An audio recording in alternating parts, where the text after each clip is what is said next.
یہاں پر یہ بات بھی قابل غور ہے کہ حضرت حر جنہوں نے سب سے پہلے امام حسین رضی اللہ عنہ کو روکا تھا،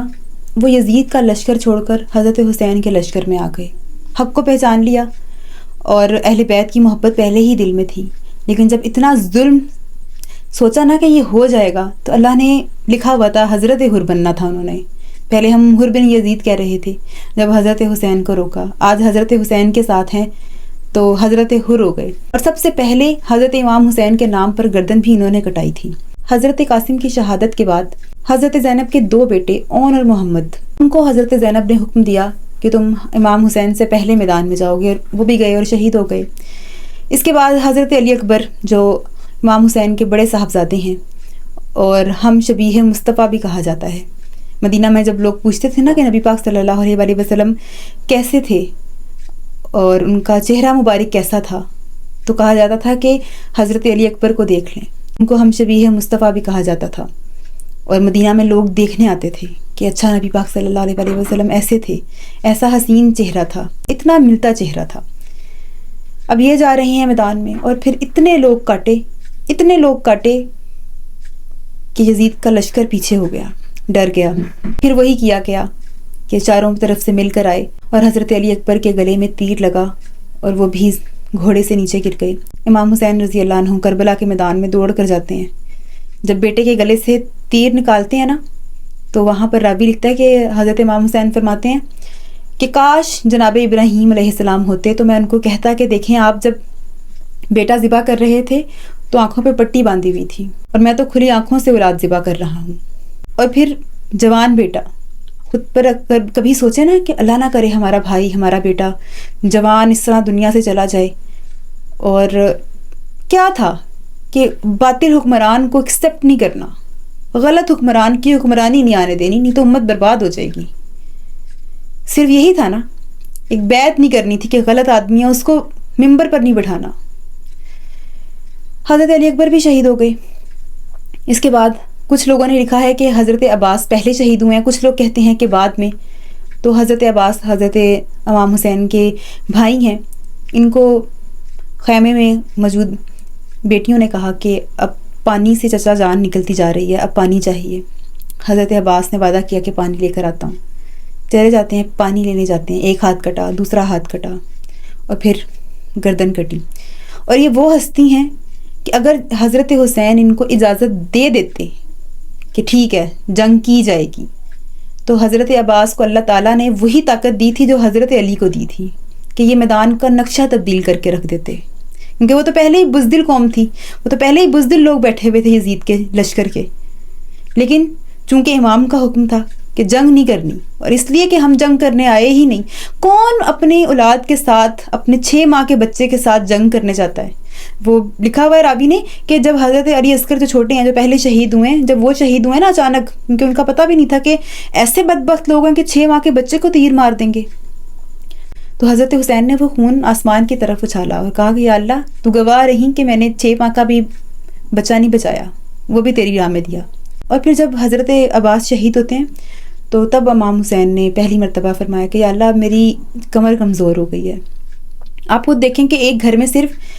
ایک لاش ہو تو کیا ہوتا ہے، ہمارا کوئی اپنا ایک پیارا چلا جائے نا تو ہم سے برداشت نہیں ہوتا، اور چاہے وہ ایج میں جا کر جائے تب بھی ہم سے برداشت نہیں ہوتا کہ۔ اور میں یہاں پہ لوگوں کو دیکھ رہی ہوں کہ لوگ کہہ رہے ہیں کہ محرم میں شادی کرنا جائز ہے، کر لو پھر شادی، ڈھول بجاؤ، ناچو گاؤ، کیونکہ تمہاری اوقات ہی ہے۔ بہرحال میں اس ٹاپک کو یہاں سے آگے لے کر چلتے ہیں۔ حضرت عباس کی شہادت کے بعد امام حسین رضی اللہ عنہ جو ہیں نبی پاک صلی اللہ علیہ وآلہ وسلم کا امامہ پہنتے ہیں،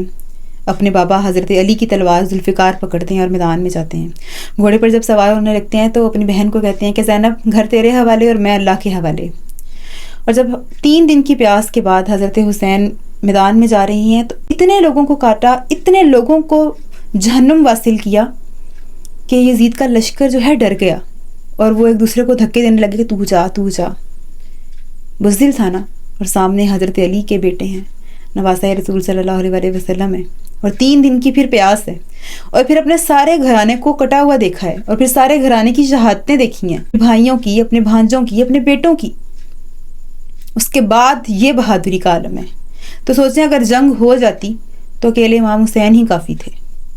لیکن نہیں بتانا تھا کہ ہم جنگ کرنے نہیں آئے، ہمارا مقصد بیعت نہیں کرنا ہے، ہمارا مقصد غلط حکمران کو ایکسیپٹ نہیں کرنا ہے، اس کو نہیں مانا جائے گا۔ امت کا لیڈر پاک باز ہوگا، امت کا لیڈر واقعی مسلمان ہوگا، صرف نام کا دکھاوے کا مسلمان نہیں ہوگا۔ اور پھر یہی کیا گیا کہ سارے مل کر آئے، تیروں کی بوچھاڑ ہوئی، حضرت امام حسین کی طرف تیر چلے۔ حضرت امام حسین چونکہ اب نماز کا وقت تھا، گھوڑے سے اترے اور گرم ریت سے تیمم کیا اور اس گرم ریت پر سجدے ادا کیے اور سجدے میں کہا کہ اللہ حسین تجھ سے راضی ہے، کیا تو بھی حسین سے راضی ہے؟ کبھی ایسی مثال ملی ہے کہ سارا گھرانہ لٹانے کے بعد بھی آپ پوچھ رہے ہو کہ اللہ تو راضی ہے؟ آپ کے یہاں کوئی ایک چیز آپ کی گم ہو جائے گی نا تو آپ اللہ سے 1000 شکوے کر دیں گے۔ آپ حق کے نام پہ خون کا ایک قطرہ نہ دیں، ہم سب ایسے ہی ہیں۔ بہرحال شمر ایک بدبخت شخص ہے، اس نے دیکھا نا کہ اب حضرت امام حسین سجدے میں ہے، اب حضرت امام حسین کو شہید کیا جا سکتا ہے، اس نے پھر شہید کر دیا۔ اب ساری بیویوں کو جو ہے کوفے لے جایا گیا، یزید کے دربار میں لے کے جایا گیا، نیزوں پہ تمام اہل بیت کے، صحابہ کرام کی اولادوں کے جو لوگ تھے شامل حضرت حسین کے ساتھ تھے، ان کے سر نیزوں پر تھے۔ جب لشکر آیا دربار میں تو یزید نے کہا دیکھو اللہ نے مجھے کیسی عزت دی اور میرے مخالفوں کا کیا حال کیا۔ حضرت زینب پیچھے بیٹھی تھیں تو فرمانے لگی کہ تو کیا بکتا ہے کہ تجھے اللہ نے عزت دی؟ قرآن پاک کی آیت پڑھی، وَتُعِزُّ مَن تَشَاءُ وَتُذِلُّ مَن تَشَاءُ، اللہ جسے چاہے عزت دے، جسے چاہے ذلت دے، تھوڑا سا وقت گزرنے دے، تیرا نام لیوا بھی کوئی نہیں ہوگا، تیرے پہ کوئی لعنت نہیں برسائے گا، اور میرے بھائی کا ذکر اور میرے خاندان کا ذکر ممبروں پر ہوگا، خطبوں میں ہوگا۔ اذان ہوئی تو کہا کہ دیکھ یزید تو ہار گیا، میرے نانا کا ذکر قیامت تک رہے گا، ہمارا دین قیامت تک رہے گا، تو ختم ہو جائے گا، تو برباد ہو جائے گا۔